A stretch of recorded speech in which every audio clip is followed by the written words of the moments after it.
Assalamualaikum warahmatullahi wabarakatuh. Halo Bapak Ibu semua, perkenalkan saya Anissa Reginasari.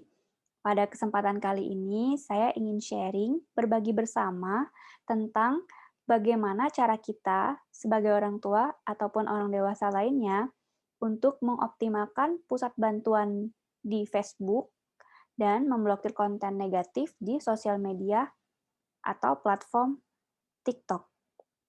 Silakan tetap melanjutkan menonton ya. Terima kasih.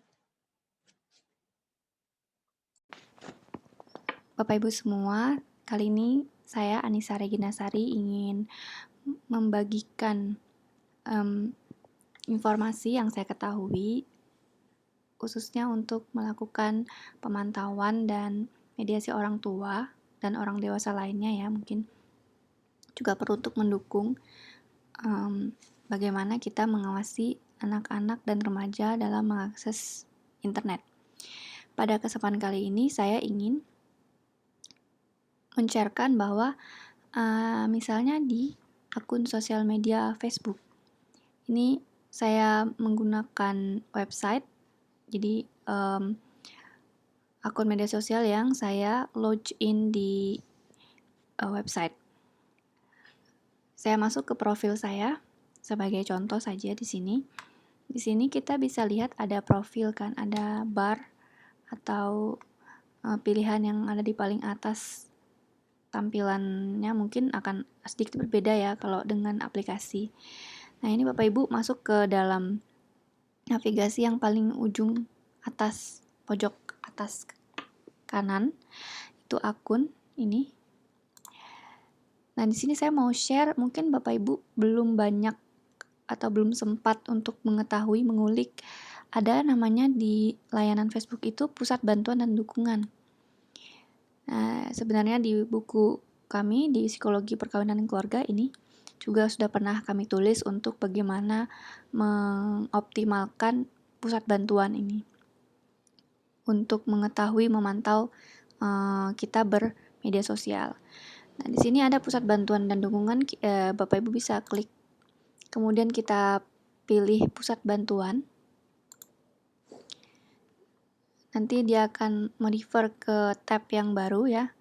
Nah, ini kita bisa lihat ada banyak banget topik-topik yang bisa Bapak Ibu ulik sendiri.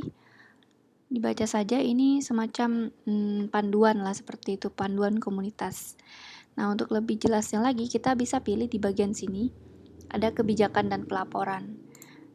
Nah, Bapak Ibu pilih yang melaporkan penyalahgunaan ini, yang penting banget ya sebenarnya. Juga di sini ada berbagai pilihan juga. Misalnya kita pilih dulu melaporkan penyalahgunaan. Di Facebook sudah memiliki sistem untuk membantu orang tua dan orang dewasa lainnya untuk menginformasikan kepada Facebook kalau ada penyalahgunaan misalnya, atau ada masalah, melaporkan pelanggaran privasi, akun yang dibajak dan akun palsu. Nah, ini bisa langsung digunakan pilihan ini untuk spesifik masalahnya apa. Tapi yang mau saya share yang paling penting di sini adalah tentang kebijakan Facebook. Penting banget kita untuk tahu dan secara spesifik baca satu persatu apa sih yang ada dibolehkan dan tidak dibolehkan dalam sistem Facebook ini. Sebenarnya mereka sudah menyusun itu gitu. Nah, sini kita coba klik jenis apa yang tidak diizinkan oleh Facebook ya gitu. Nah, ini yang saya katakan standar komunitas Facebook. Menu standar komunitas Facebook. Nah, karena sekarang sedang COVID-19, di sini juga dibagikan bagaimana Facebook juga mempunyai pembaruan dan perlindungan standar komunitasnya karena terkait dengan COVID ini.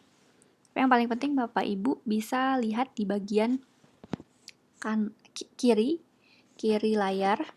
Di situ ada pendahuluan, kemudian tindak kekerasan dan kriminal, keamanan, konten yang menyinggung integritas dan keaslian, menghormati hak kekayaan intelektual. Kayaknya juga sudah ada videonya. Kalau kita scroll ke bawah juga sudah langsung menuju kepada pendahuluan ya.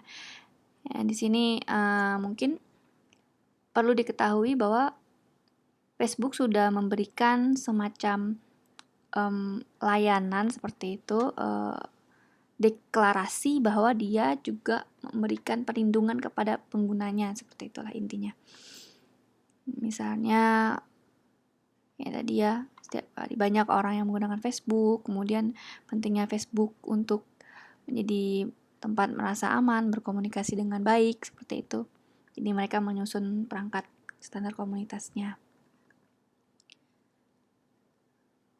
Nah, ini sangat penting untuk dibaca dan dipahami baik-baik, sehingga terutama misalnya untuk keamanan, bagaimana komitmen Facebook untuk memberikan keamanan bagi penggunanya, seperti itu.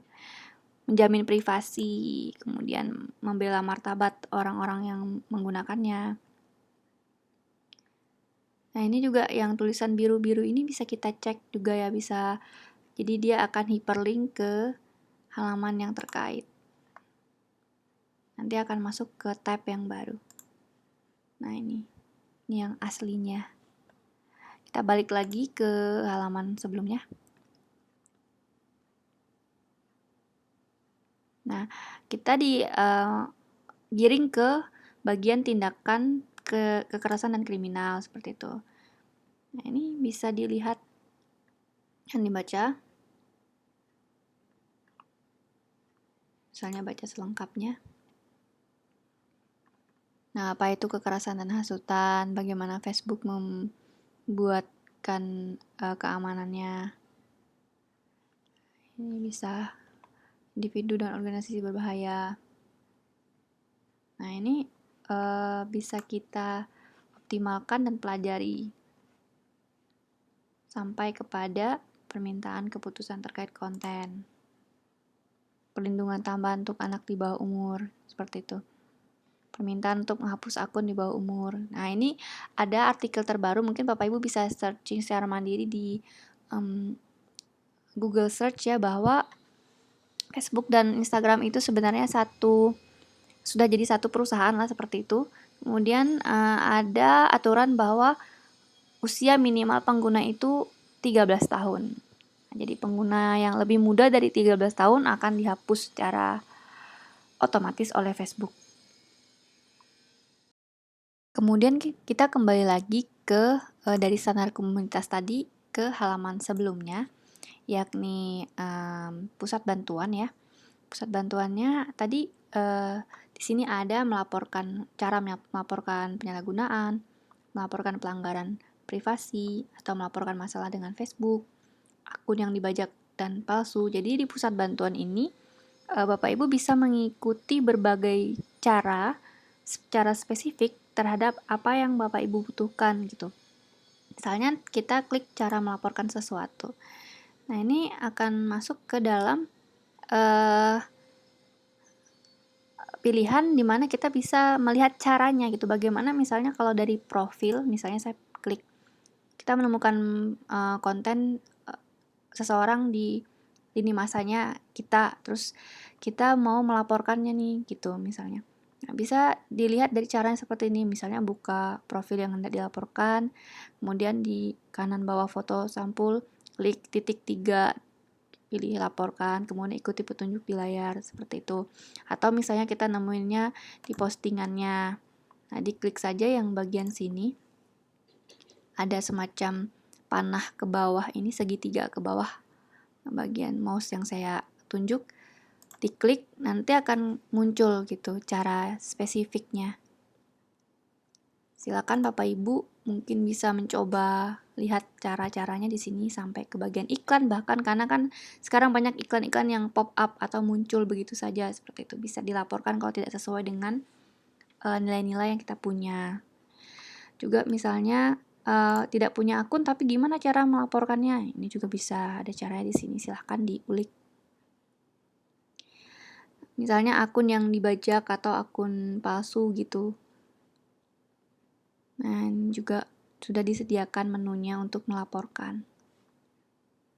Atau mengelola akun orang yang sudah meninggal. Ini silahkan dilihat juga. Bagian sini ada kontak pewaris misalnya.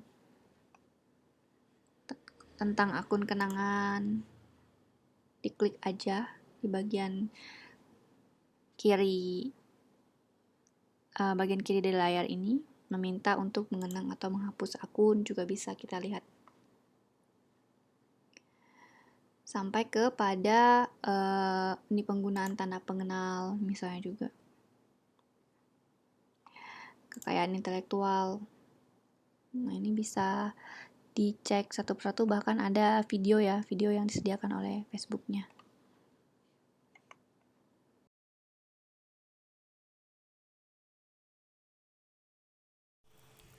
Baik Bapak Ibu, di sini Bapak Ibu bisa lihat ada tanda seru yang dilingkari oleh tanda bulat ya di pojok kanan atas. Nah, itu silakan Bapak Ibu untuk kliknya, nah, atau tap ya di bagian handphone device ataupun alat-alat Android yang lainnya atau iPhone misalnya. Silahkan di tap setelah Anda membuka aplikasi TikTok dan menemukan konten misalnya yang saya temukan itu ini. Nah, Bapak Ibu silahkan di tap di bagian pojok kiri atas, maksud saya pojok kanan atas yang ada tanda serunya. Nah, nanti akan muncul informasi-informasi yang membuat kita memilih untuk melaporkan. Misalnya informasi apa? Informasi yang menyesatkan, organisasi individu yang berbahaya. Jadi konten tadi itu termasuk ke dalam konten apa yang menurut kita tidak sesuai. Silahkan nanti dipilih sesuai dengan mengapa Anda tidak menyukai konten itu gitu. Nah, ini TikTok sudah memberikan semacam semacam pilihan gitu. Nah, di sini saya akan memilih untuk memasukkannya ke dalam